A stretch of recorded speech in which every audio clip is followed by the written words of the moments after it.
রংপুরে মেলা আয়োজনের আড়ালে হাউজি লটারি ও জুয়ার আসর বসিয়ে সাধারণ মানুষকে সর্বশান্ত করার অভিযোগ উঠেছে। এলাকার মানুষ বলছেন, কৃষক শ্রমিক থেকে সব শ্রেণীর মানুষ জড়িয়ে পড়ছেন এই নেশায়। কেউ কেউ ঋণ করেও লটারিতে টাকা ঢালছেন। অবৈধ এই লটারি ও জুয়ার আসর বন্ধে তাই সোচ্চার হয়ে উঠেছে সচেতন মহল। শাহ বাইজিদ আহমেদের প্রতিবেদন, ছবি তুলেছেন শাহিন আলম। রংপুরের প্রয়াস ঘাগট চত্বর সহ বিভিন্ন এলাকায় প্রতি বছর আয়োজন হয় মেলার, কিন্তু সেখানে মেলার নামে চলে হাউজি ও লটারির আয়োজন। আকর্ষণীয় পুরস্কারের প্রলোভনে পড়ে সর্বশান্ত হন সাধারণ মানুষ।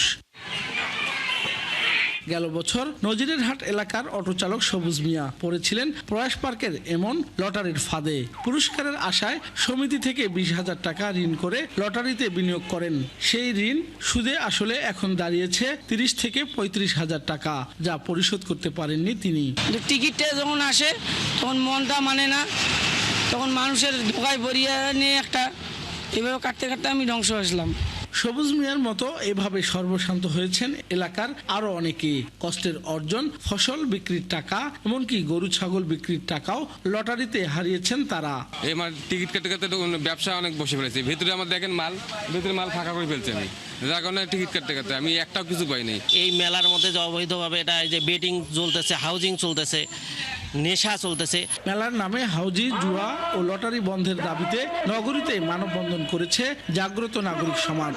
এই কুটির শিল্পর নামে জুয়া, হাউজি, এই মাদক, এই কারবারি বন্ধ করতে হবে। আপনি মেলা করেন, বিনোদন করেন, কোনো সমস্যা নাই, কিন্তু জুয়া বন্ধ করতে হবে। এই মেলার নামে খেলা বন্ধ করে রংপুরবাসীর যে আজকে যে উদ্বেগ, সেই উদ্বেগকে আপনারা দূর করবেন।